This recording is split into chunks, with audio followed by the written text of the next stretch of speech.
కన్న ప్రతి కలను నెరవేర్చుకోవడానికి ఒక ఉదయం ఎప్పుడు వస్తూనే ఉంటుంది. ఇక నువ్వు చేయాల్సిందల్లా లేచి గొప్పగా ప్రయత్నించడమే. అర్థమైందనుకుంటా.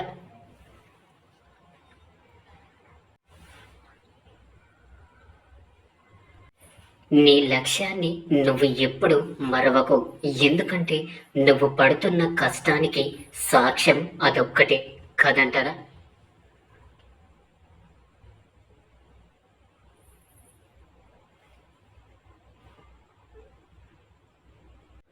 ప్రపంచంలో కొందరు మాత్రమే మనల్ని అర్థం చేసుకుంటారు. అందుకే వాళ్ళు ఎప్పుడు కూడా ఎలా ఉన్నావు అనే ప్రశ్న వేయకుండా ఏం కాదులే నేను ఉన్నాను అని ధైర్యం చెప్తారు. ఇక ఇలాంటి వారిని ఎప్పటికీ నిర్లక్ష్యం చెయ్యకండి.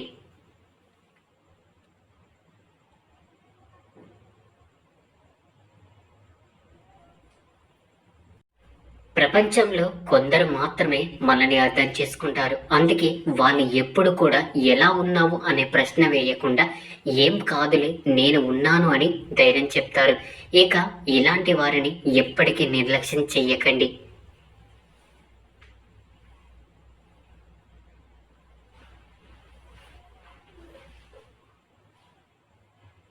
సరదాలకు ఖర్చు పెట్టే స్థాయి నుండి రూపాయి ఖర్చు పెట్టాలన్న 100 సార్లు ఆలోచించే వరకు వచ్చావు అంటే నీకున్న బాధ్యతలు ఎంత విలువైనవో నీకు అర్థమైనట్లే.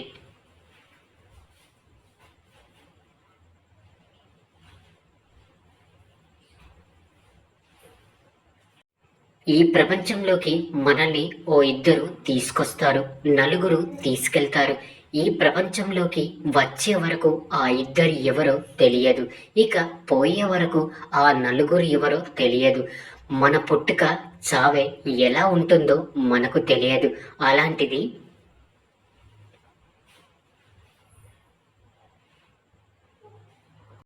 జీవితం ఇలానే ఉంటుందని ఎప్పుడు అనుకోకు. అది ఎలా ఉన్నా కూడా నువ్వు మాత్రం స్థిరంగా ఉండు.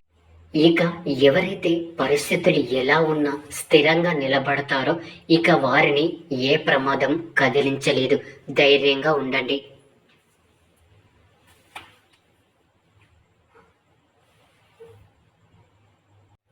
తప్పు చేయనంత వరకే మన ధైర్యం కూడా మనకు బలంగా ఉండేది. ఒక్కసారి తప్పు చేశావా ఆ తర్వాత భయానికి బానిసవ్వక తప్పదు. గుర్తుంచుకోండి.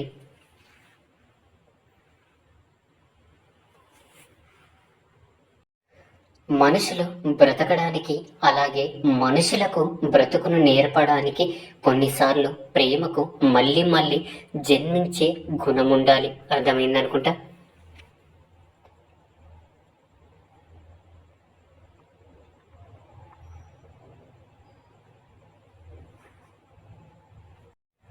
ప్రేమంటే దొరికే అదృష్టం మాత్రమే కాదు, కాపాడుకుంటే నీతోనే ఉండిపోయే జీవితం కూడా. ఇలా ఉంటేనే కావాలి అనిపించేది ఇష్టం. ఎలా ఉన్నా సరే కావాలి అనిపించేదే నిజమైన ప్రేమ.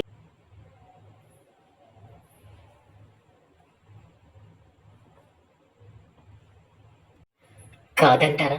మనిషికి బ్రతకడానికి చావడానికి మధ్య ఒక బాధ్యత ఉంటుంది.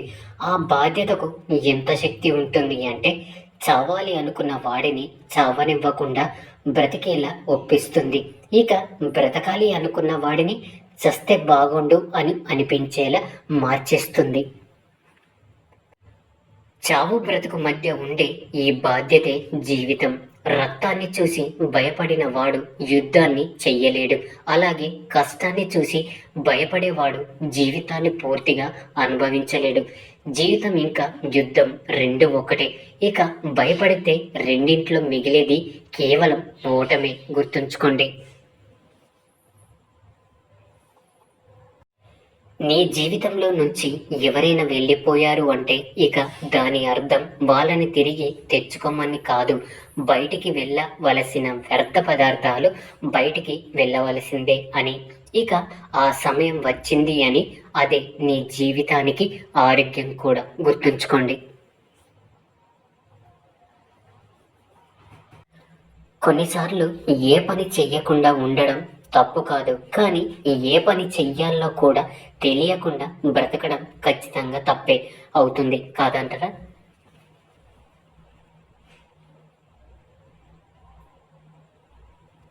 జాతకం చెప్పేవాడు బ్రహ్మ కానప్పుడు ప్రతిదీ కూడా గుడ్డిగా నమ్మాల్సిన అవసరం లేదు. అర్థమైందనుకుంటా.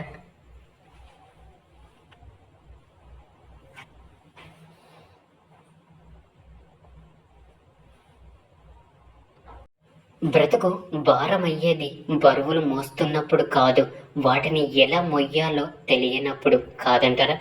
ఎప్పుడైనా మీరు బ్రతుకు మీద ఆశ కోల్పోతే కొన్ని క్షణాలు వైద్యశాలలో గడపండి.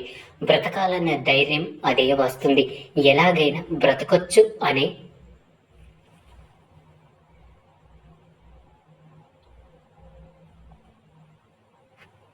నమ్మకం వస్తుంది.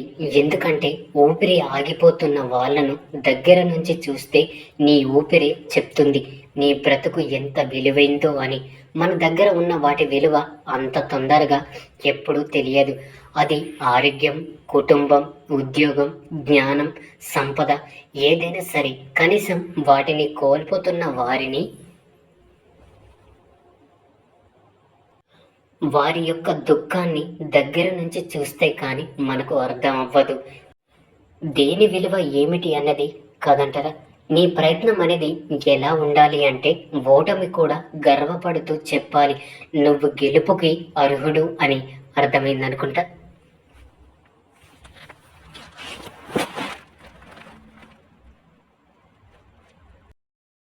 జీవితంలో కేవలం భయాన్ని వదిలేస్తే చాలు, బ్రతుకు అదే వెళ్తుంది. ఎటు వెళ్ళాలో ఎక్కడికి వెళ్ళాలో గుర్తుంచుకోండి, ధైర్యంగా ఉండండి.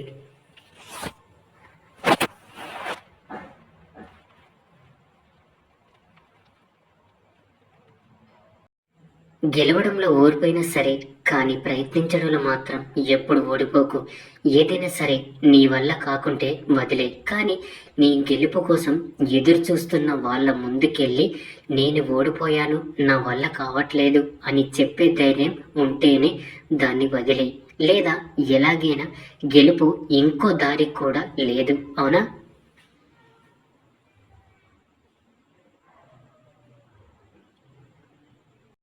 ఈ సాగిపోతున్న ప్రపంచంలో ఇంకా అక్కడే ఆగిపోయి ఉండకు. మన తెలివి అనేది ఎప్పుడు కూడా ఎదుటి వారికి మనం తెలివైన వాళ్ళమని తెలిసేలా ప్రవర్తించకూడదు. మనకేం తెలియదు అని వాళ్ళ తెలివికి అర్థం కాకుండా ప్రవర్తించడంలోనే చూపించాలి. అర్థమైందనుకుంటా.